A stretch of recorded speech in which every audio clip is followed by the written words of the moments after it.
जाबाज पहलवानों के रोचक किस्से की कड़ी में आज लाए हम कुश्ती कला के उपासक बाल ब्रह्मचारी बलदेव गुरु का किस्सा। यह किस्सा भारतीय कुश्ती पत्रिका के जनवरी विशेषांक सन 1962 यानी आज से 64 साल पहले प्रथम दांव था भारतीय कुश्ती का। उसमें लिखा है देश के ख्यात साहित्यकार बनारसी दास चतुर्वेदी जी ने। बनारसी दास चतुर्वेदी जी के बारे में बता दूं कि वे एक प्रख्यात लेखक थे, हिंदी साहित्य के जाने माने मूर्धन्य साहित्यकार थे। बलदेव गुरु का जन्म सन 1902 में हुआ और उनका निधन हुआ 1970 में। वे 68 साल जिए, लेकिन संपूर्ण जीवन कुश्ती के लिए जिए और कुश्ती के लिए ही समर्पित रहे। खुराक में वे आधा किलो घी लेते थे, आधा किलो बादाम का शरबत लेते थे, 5 किलो दूध लेते थे। दाल, दूध, सब्जी, ये शाकाहारी पहलवान थे। यह उनकी खुराक में शामिल था। रियाज में वे 10 मील रोज दौड़ते थे, 2000 बैठक लगाते, 2000 दंड मारते और 20 से 25 पहलवानों से नियमित जोर करते थे। 2 घंटे के करीब वे पलटा भी मारते थे। पलटा और जोर उनके मुख्य रियाज के पल हुआ करते थे। वे मथुरा की प्रसिद्ध व्यायामशाला शिवताल कुंड के पहलवान थे। बलदेव गुरु मल्ल विद्या के साथ साथ सुसंस्कृति के उपदेशक भी थे, मल्ल विद्या के आचार्य थे, संस्कृत के प्रकांड विद्वान थे। रामायण और गीता पर उनकी सीधी पकड़ थी। वे पंडित नारायण दास चतुर्वेदी, जो कि प्रकांड विद्वान थे, ब्राह्मण थे, उनके पुत्र थे। पिता नहीं चाहते थे कि उनका बेटा पहलवान बने, लेकिन उन पर साया तो था चाचा का। चाचा गणेश उस्ताद अपने जमाने के मशहूर पहलवान हुआ करते थे, जिनको चाचा को सुल्तान उस्ताद के नाम से भी वे मथुरा में प्रसिद्ध थे। धीरे धीरे वे अपनी कुश्ती कला में पारंगत होते गए और कुश्ती कला के गूढ़ रहस्य बड़ौदा के महाराजा पेलू पहलवान से भी उन्होंने सीखे। जब एक बार राममूर्ति पहलवान मथुरा आए तो मथुरा के अंदर वह अपने सबसे ताकतवर पहलवान श्रवण सिंह को भी लाए। श्रवण सिंह से उनकी पहली कुश्ती हुई। पहली कुश्ती 1 घंटा चली, खूब चली, ले दे के चली, कांटे की कुश्ती हुई, लेकिन दोनों ही पहलवान हारने को मंजूर नहीं थे। लेकिन जब राममूर्ति ने देखा कि दोनों ही पहलवान थक गए तो कुश्ती बराबरी पर छुड़ा दी गई।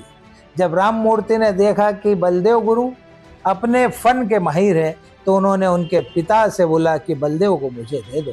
लेकिन पिता ने पुत्र मोह में बलदेव को देने से मना कर दिया और बलदेव मथुरा के होकर ही बलदेव गुरु की अन्य कुश्तियां गुलाम हैदर से भी लड़े, जो रुस्तम हिंद गामा से भी लड़ा था, उससे वे बराबर लड़े। और यह कुश्ती जब हुई थी वो तूफानी कुश्ती हुई थी। लाहौर के पहलवान मोहम्मद यूसुफ को उन्होंने पछाड़ दिया था। इस कुश्ती पर खुश होकर राजा साहब ने उन्हें 500 रुपए का इनाम दिया था, 10 तोले सोने का हार दिया था और एक दुशाला भेंट किया था इनाम स्वरूप। बलदेव गुरु इतने बड़े पहलवान धीरे धीरे शुमार हो गए थे कि उन्होंने दिल्ली के मशहूर पहलवान भगवाना जाट को भी हरा दिया था। भगवाना जाट प्रसिद्ध गूंगा पहलवान जो लाहौर का था, उससे बराबर लड़ चुका था। ऐसे भीमकाय शरीर वाले भगवाना जाट को भी उन्होंने हरा दिया था। जहरी पहलवान जो लाहौर के थे, उनसे बराबर लड़े। चाक पहलवान जो अमृतसर कल्लू पहलवान के शिष्य थे, से भी बराबर लड़े। गुलाम पहलवान के भाई कल्लू गामा, जो कि मशहूर पहलवान हुए हैं, को उन्होंने 3 बार हराया। उस समय की सबसे जोरदार कुश्ती का जो दंगल हुआ, छपरा नरेश के सम्मुख हुआ, उसमें कुश्ती थी बलदेव गुरु और प्रेम सिंह जाट पटियाला की। इस कुश्ती में बलदेव गुरु ने मात्र 2 मिनट के अंदर प्रेम सिंह जाट पटियाला को हरा दिया था। कुश्ती का पूरा दंगल वह कर उठा था और उस दंगल के अंदर खासियत यह थी कि उस दंगल के प्रत्यक्ष दर्शक थे विश्व प्रसिद्ध गामा पहलवान, उनके भाई इमाम पहलवान, छोटे गामा, मूसा सिंह, राममूर्ति पहलवान, हमीदा पहलवान और विशंबर चौबे उस दंगल में उपस्थित थे। इनकी उपस्थिति में उन्होंने प्रेम सिंह जाट को मात्र 2 मिनट में परास्त किया। इंदौर के महाराजा तुकोजी राव होलकर के सम्मुख उन्होंने प्रसिद्ध गुलाम नबी पहलवान को हराया, बाल मुकुंद तोफ काना को हराया और इंदौर में ही गम्मू पहलवान से खूब लड़े। मुंबई में भी उनकी कुश्तियां हुई। मुंबई के प्रसिद्ध पहलवान प्रताप सिंह पूना को उन्होंने हराया। कोल्हापुर के सितारे पहलवान जिनका के दबदबा था कोल्हापुर के अंदर, यंगप्पा बुरुड़ से वे बराबर लड़े। बुरुड़ के बारे में आपको एक जानकारी देना चाहूंगा कि बुरुड़ गूंगा के लाहौर के गूंगा पहलवान से बराबर लड़ चुका था। खद्दीपुर के मूसा पहलवान से भी बलदेव गुरु बराबर लड़े। सन 1933 की बात है, उन्हें लंदन से महारानी का बुलावा आया, लेकिन धार्मिक कारणों से वे लंदन नहीं जा पाए। बलदेव गुरु के प्रमुख शिष्यों में डॉक्टर शांति प्रकाश आत्रे, कमल शर्मा, चुन्नी चौबे और ब्रजमोहन पंडा थे। सन 1932 की बात करूं तो बलदेव गुरु की कुश्ती कला के ज्ञान से प्रभावित होकर पंडित महामना मालवीय जी ने उन्हें अपने विश्वविद्यालय ले गए और जहां शिवाजी हाल के अंदर उनका ब्रह्मचर्य पर एक प्रवचन हुआ।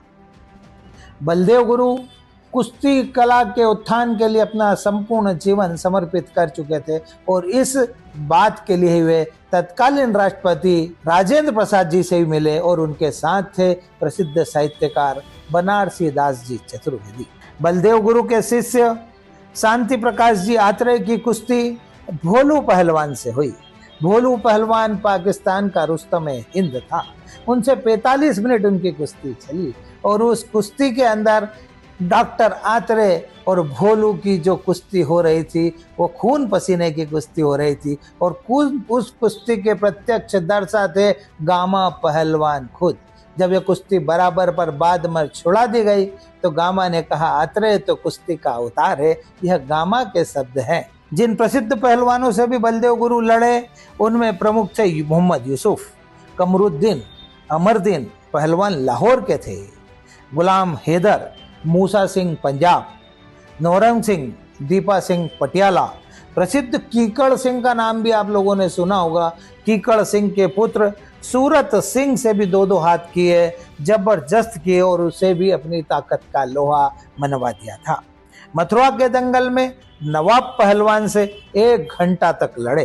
पंजाब के नत्था सिंह से भी तगड़ा मुकाबला किया और बराबर रहे। लगातार वे कुश्तियां लड़ते रहे और पूरे देश के अंदर अपनी पहलवानी का डंका बजाते रहे।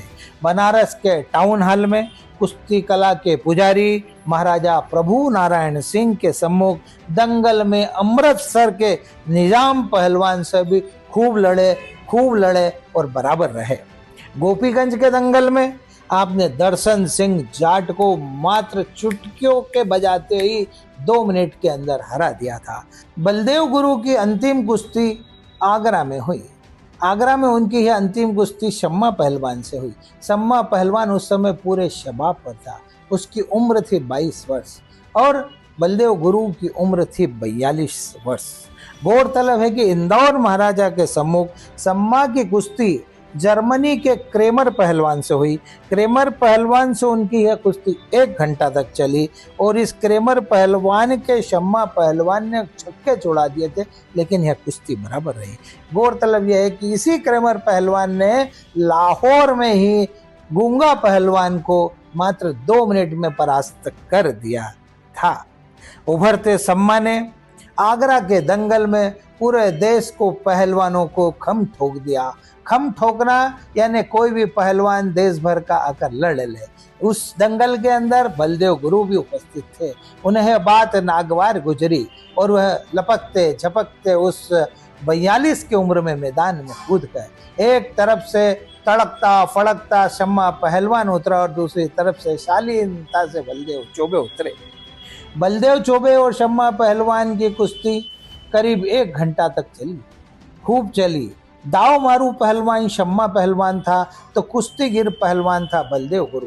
दोनों की कुश्ती 1 घंटे तक चलते चलते जब फैसला नहीं हुआ तो इसे बराबर पर छोड़ा दी गई। तब दर्शकों ने वाहवाही की दोनों ही पहलवानों की और इस कुश्ती को नाम दिया पिता पुत्र की कुश्ती।